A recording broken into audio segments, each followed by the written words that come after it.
We're so back. I know it's been quite a while since the last time I uploaded a video. Here's all the Star Wars projects that have come out since my last upload. But with great joy, I get to say this again. Welcome back to the 501st Hangout. Today, we will be talking about the newest Star Wars film that just came out, The Mandalorian and Grogu. The Mandalorian and Grogu came out on May 22nd, 2026, and it is currently while filming this June 1st, 2026. Excuse me, I'm still a little sick, but I saw it yesterday. And yeah, today I'm just going to go through some of my thoughts. I'm not going to do a full in-depth. I'm going to try it and keep it as spoiler-friendly as possible for those who still want to see it. Don't get me wrong, there will still be probably a few spoilers, but I'm going to try and not give away too much of the plot. But yeah, it probably won't be that long of a video today. I'm just going to talk about the good and the bad and just my overall thoughts on the film, just to ease in back to the YouTube stuff. I don't really know how often I'm going to upload. I've been really busy. I don't know, a lot of excuses for why I haven't been uploading, but we're going to try it again. So let's start with the bad. So this is not the best Star Wars movie. I wouldn't even go as far to say it's really that good of a movie. There are things that I liked, and we'll get to that. But at the end of the day, it definitely has some problems. So let's just start first and foremost with story and writing. We're going to lump that into here. This story structure is a copy and paste of like a Mandalorian arc, where it's a bunch of side quests into one story. And if you like that, you're gonna enjoy the story of this movie. But if you don't really like that, if you're tired of Mando going on all these side quests and doing this to do that to unlock this, then I think you are gonna not enjoy the story of this movie. The writing is also a bit, yeah, it's not great. I mean, dialogue just feels stilted, and I don't like. It also comes down to the performances of the actor, so I guess that's the thing too. Specifically with the performances of Pedro Pascal and Bruce Springsteen. They're both of their voice acting roles. I felt like were kind of just like their heart wasn't in it. I'm thinking Pedro Pascal's been in The Mandalorian for what, 6 years now, and I mean, he's barely doing it. Like, he is just being the voice actor, and whenever his helmet is off, he is the actual body actor. Otherwise, he's in a booth. And you would think after 6 years of being a voice actor, he would kind of gotten better, but it just feels like this wasn't the top of his list. You know, I feel like Marvel is kind of like that money. It's kind of up here to him, and like Mandalorian is lower in priority. Same with Jeremy Allen White. I mean, he voices Rhoda the Hutt, who we last saw as a little PS2 looking character in the 2008 Clone Wars movie, which I still love. But it was his performance as Rhoda the Hutt.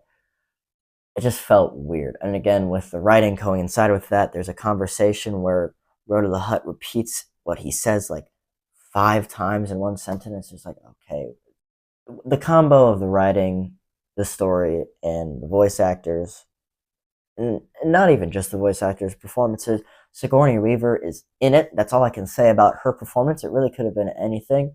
But yeah, now she's been in two of the most successful sci-fi franchises, both of which are facing kind of a downwards turn right now. At the end of the day, those are some pretty glaring issues.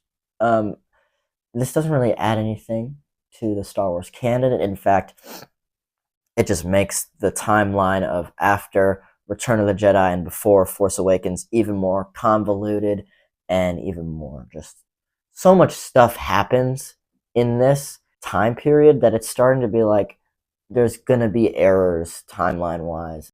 This is a very Dave Filoni film. He's in it. His cameo as the X-wing fighter pilot is once again as one line, and he delivers it with as little bravo as possible. But yeah, I think that's all I'm gonna say about the bad. There's probably something I'm missing, but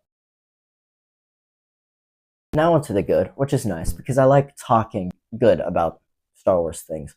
First and foremost, the music is amazing. Ludwig Göransson has consistently done a really good job of music and I mean Star Wars music, especially. That's what we're here to talk about. Mandalorian season one, great. On the whole show, Mandalorian, I personally like the Book of Boba Fett music. I think that's really unique.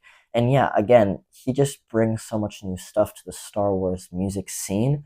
I always like to say that no matter how bad the Star Wars project is, the music is always going to be good. And once again, that is true.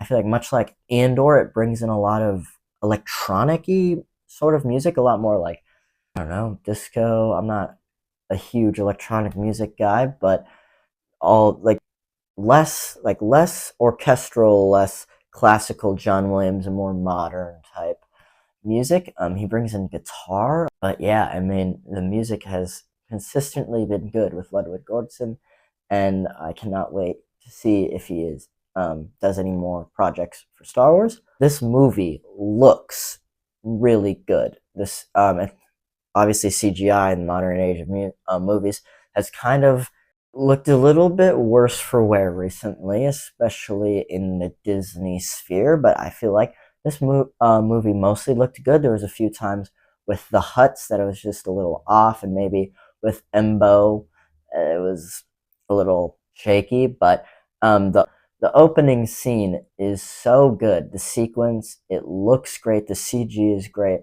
Like the opening sequence is like Mando season one, and then the rest of the movie is like Mando season three. Also, puppeteering as well as always for Grogu was really good.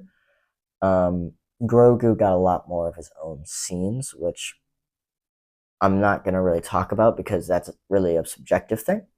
And then I think there may have been some stop motion used for some of the creatures. I don't want to give too much away, but there were some great creatures in the movie, and there may have been some stop motion, maybe with Grogu as well. I'm not entirely sure. Yeah, the movie looks great. There are cameos, and I'm putting this in the good section just because I don't think they're doing too much harm. First up, Zeb from Rebels. It's great to see him in live action. It's cool. It makes sense as well, which is always good for a cameo. We know what Hera and Sabine and Ezra are doing at this moment, so it makes sense that we'd find out. And it makes sense what he's doing is with the New Republic. And it's cool to see him working with Mando. I think that's just fun. Embo, I'm a bit split on Embo. I believe he can, like his species can live a long time because he was, of course, seen in Clone Wars, so he would be pretty old at this point. But I believe he was also at least mentioned in the Aftermath series, book two. If not, he was definitely in it, but mentioned for sure. And it's just interesting to see. It's obviously, I think Dave Filoni must have created this character for Clone Wars, and then he was like, "Oh yeah, we could bring him back." But again, I'm not hating on it. I think it's a cool addition, and it was cool to see him and Mando fight. Not to give too much away again, but it's always cool to see characters like that fighting. The choreography is really well done. I feel like it always has been for Mandalorian, and it makes sense considering Mandalorians are like the fighting people of Star Wars. So I would really hope the choreography is good. I think it's obviously better than some of previous Disney choreography. The cinematography, again, it kind of going along with it looks great. There are just a few stunning shots from this film that are just some of the best in the franchise. That's something I will give Disney. They have really done great with the whole visual side of Star Wars. So, at the end of the day, should you watch this movie? That's up to you. I mean, I would give it a 6 out of 10, personally. It's definitely not the worst Star Wars movie. It's definitely not the worst Disney Star Wars movie. But when we know Disney can do such a good job with Star Wars, and I'm being so serious, look at Andor, look at Mando season 1 and 2, look at the Bad Batch series, look at Clone Wars season 7. Disney can do good with Star Wars. I'm okay with saying that. They've owned the property for over 10 years now, and it's about time that they can do good. All right, they can do good. They have done good.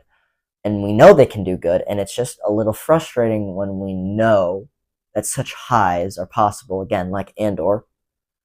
And then we get something like this, where it's just like feels almost half-assed. Not a lot of effort went into 100% of making this movie. But yeah, that's really all my thoughts on it.